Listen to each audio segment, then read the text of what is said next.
2021 সালের এসএসসি পরীক্ষায় অংশগ্রহণকারী শিক্ষার্থীদের পঞ্চম সপ্তাহের অ্যাসাইনমেন্ট ব্যবসায় উদ্যোগ। এই ব্যবসায় উদ্যোগ অ্যাসাইনমেন্ট শিরোনাম আছে বাংলাদেশের বেকারত্ব নিরসনে আত্মকর্মসংস্থান ভূমিকা নিরূপণ। অ্যাসাইনমেন্টের শিরোনাম অনুযায়ী 4টা সংকেত দিয়ে দিছে।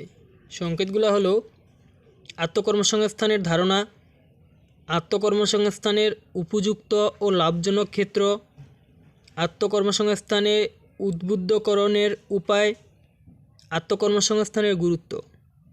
এই 4টা সংকেতের উপর ভিত্তি করে আমরা এর উত্তর তৈরি করি।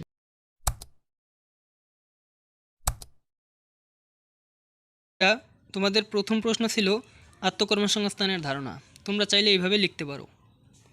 আত্মকর্মসংস্থান হচ্ছে মজুরি বা বেতনভিত্তিক চাকরির বিকল্প পেশার অন্যতম উপায়। আত্মকর্মসংস্থান পেশা বলতে বোঝায় যখন কোনো ব্যক্তি স্বীয় দক্ষতা বা গুণাবলীর বলে সেবাদানের বিনিময়ে অর্থ উপার্জন করে জীবিকা চালায়। উদাহরণস্বরূপ বলা যায়, আত্মকর্মসংস্থান হচ্ছে যখন একজন কাঠমিস্ত্রি একটি কাঠের ফার্মে বেতনের বিনিময়ে উপার্জন না করে নিজেই কাঠের আসবাবপত্র প্রস্তুত করেন এবং এ থেকে যে আয় হয় তা দ্বারা জীবিকা নির্বাহ করে। বলতে গেলে একটি দেশের কর্মক্ষম জনসংখ্যার সিংহভাগই আত্মকর্মসংস্থানে নিয়োজিত। বাংলাদেশেও এ ধরনের জনসংখ্যার পরিমাণ শতকরা 60% কাছাকাছি। এ ধরনের কাজে আয়ের ধারাবাহিকতা অনিশ্চিত এবং বেশি সম্মানজনক নয় বিধায় মানুষ অনেকটা বাধ্য হয়ে এ পেশায় নিয়োজিত হয়। তবে একটু গভীরভাবে চিন্তা করলে দেখা যায় এ পেশা কারো কারো জন্য প্রচুর অর্থ উপার্জনের পথ সুগম করে। অনেক সময় চাকরির চেয়ে বেশি পরিমাণ উপার্জন করা যায়, যেহেতু শ্রমশক্তি সরবরাহের তুলনায় আত্মকর্মসংস্থানের উৎস হিসেবে অধিক সংখ্যক চাকরি সৃষ্টির সীমাবদ্ধতা রয়েছে। সেহেতু উন্নতি এমনকি আমাদের পার্শ্ববর্তী দেশেও চাকরির বিকল্প হিসেবে আত্মকর্মসংস্থান জনপ্রিয়তা অর্জন করেছে। এখানে নিজ মালিকানায় ও তত্ত্বাবধানে পরিচালিত ছোটোখাটো ব্যবসায়, এখানে যে বিভিন্ন ব্যবসায়ের উদাহরণ দিতে পারো, যেমন খুচরা ব্যবসায়, দর্জির দোকান, লন্ড্রি, চুল কাটা, এগুলো আর কি। আরও অনেক সেবামূলক কাজে নিয়োজিত থেকে আত্মকর্মসংস্থানের মাধ্যমে জীবিকা অর্জন করা যায়। এর জন্য প্রয়োজন সংশ্লিষ্ট বিষয়ে নৈপুণ্য অর্জন এবং স্বনির্ভর পেশায় নিয়োজিত থেকে জীবিকা অর্জনের মানসিকতা সৃষ্টি করা। তো শিক্ষার্থীরা, তোমাদের যা চাওয়া হয়েছে আত্মকর্মসংস্থানের ধারণা, তোমরা চাইলে এটুকু লিখতে পারো। তারপরে তোমাদের যেটা চাওয়া হয়েছে সেটা হচ্ছে আত্মকর্মসংস্থানের ক্ষেত্রসমূহ। এবার আমি ক্ষেত্রগুলো তোমাদের দেখাই দিই। দেখো, এখানে ক্ষেত্র হিসেবে তোমরা অনেকগুলো ক্ষেত্র দেখাইতে পারো, যেমন হস্তচালিত তাঁত, মাদুর বা ম্যাট তৈরি, মৃৎশিল্প, বাঁশজাত দ্রব্য প্রস্তুতকরণ, লবণ উৎপাদন, টেইলারিং, পোশাক প্রস্তুতকরণ, মাছের জাল তৈরি, কাঠের আসবাবপত্র তৈরি, স্টিলের আসবাবপত্র তৈরি, মাটির বাসন প্রস্তুতকরণ। এই যে আমি অনেকগুলো দেখাই দিয়েছি, তোমরা চাইলে এখান থেকে কয়েকটা লিখে দিতে পারো, অথবা যত বেশি লিখবা ততই ভালো, সেটা তোমাদের ইচ্ছা। আচ্ছা, এবার আমরা তার পরের প্রশ্নে যাই, যেটাতে তোমার থেকে চাওয়া হয়েছিল আত্মকর্মসংস্থানে উদ্বুদ্ধকরণে করণীয়। দেখো, আত্মকর্মসংস্থানের জন্য প্রয়োজন ব্যক্তিগত দক্ষতা ও স্বনির্ভর পেশায় নিয়োজিত থেকে জীবিকা অর্জনের প্রবল ইচ্ছাশক্তি। যেহেতু দেশে চাকরির সুযোগ সীমিত এবং ইচ্ছা করলেই সরকারি বা বেসরকারি উদ্যোগে এত অধিক কর্মসংস্থান সৃষ্টি করা সম্ভব নয়, তাই একমাত্র বিকল্প হচ্ছে নিজেই নিজের কর্মসংস্থান করা।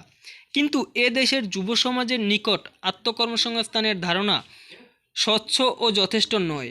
অন্যদিকে দীর্ঘদিনের সামাজিক মূল্যবোধ ও পুঁথিগত পড়াশোনার কারণে যুব সমাজ জীবিকা বলতে চাকরিকে বুঝে থাকে। ফলে শিক্ষিত অশিক্ষিত নির্বিশেষে বেকারের সংখ্যা দিন দিন বেড়েই চলেছে।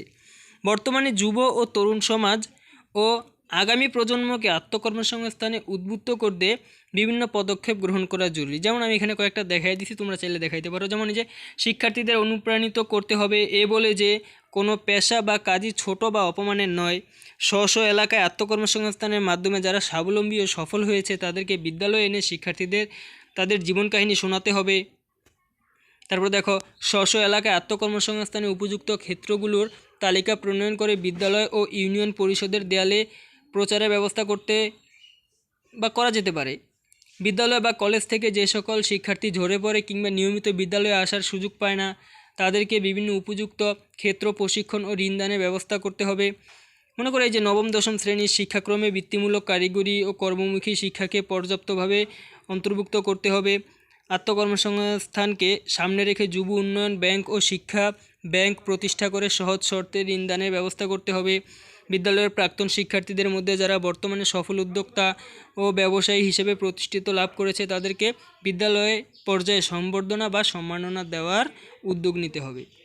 তোমাদের সর্বশেষ যে প্রশ্নটা চাওয়া হয়েছে সেটা হয়েছে আত্মকর্মসংস্থানের গুরুত্ব। এখানে আমি দেখাই দিছি, তোমরা চাইলে এরকম লিখতে পারো, তবে আমি মনে করি সবচেয়ে বেস্ট হচ্ছে আমি যেটা দেখা দিচ্ছি সেটা, অর্থাৎ সরাসরি বই। এখানে আমি সরাসরি দেখো, আমার এখানে প্রত্যেকটা যে উদাহরণ আছে বা প্রত্যেকটা আমি যে টপিক এখানে বইলা দিছি প্রত্যেকটা বইয়ের, তোমরা চাইলে এখান থেকে লেখা আমি মনে করি সবচাইতে উত্তম। মানুষের জীবিকা অর্জনের সাথে কাজের সম্পর্ক অত্যন্ত নিবিড়। আমাদের সবার জীবন ধারণের জন্য অর্থ উপার্জন একান্ত অপরিহার্য। তাই সকল মানুষেরই লক্ষ্য থাকে একটি আকর্ষণীয় ও যথার্থ কর্মসংস্থান।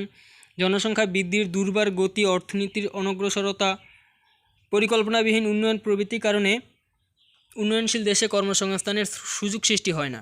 ফলে বেকার সমস্যা বৃদ্ধি পায় এবং দিনে দিনে এ সমস্যা জাতীয় জীবনে অত্যন্ত ভয়াবহ রূপে দেখা দেয়। এ কারণে এক অনিশ্চিত ভবিষ্যতের সৃষ্টি করে। এ ধরনের জাতীয় সমস্যার প্রধান শিকার হয় যুব সমাজ। বেকার সমস্যার সন্তোষজনক সমাধানের লক্ষ্যে দেশের কর্মক্ষম জনগণের উপযুক্ত কর্মসংস্থানের প্রত্যেক দেশের জাতীয় অর্থনীতির প্রধান লক্ষ্য। যে কোনো দেশের কর্মসংস্থানের প্রধান উৎস হচ্ছে সরকারি বা বেসরকারি প্রতিষ্ঠানে চাকরি। এ খাতে কর্মসংস্থানের সুযোগ সৃষ্টির সীমাবদ্ধতা আছে। কর্মসংস্থানের বিকল্প উৎস হিসেবে ব্যবসায় ও শিল্প প্রতিষ্ঠান স্থাপনের মাধ্যমে আত্মকর্মসংস্থানের গুরুত্ব দিন দিন বৃদ্ধি পাচ্ছে। এ খাতে নতুন কর্মসংস্থানের সুযোগ সৃষ্টির সম্ভাবনা অত্যন্ত।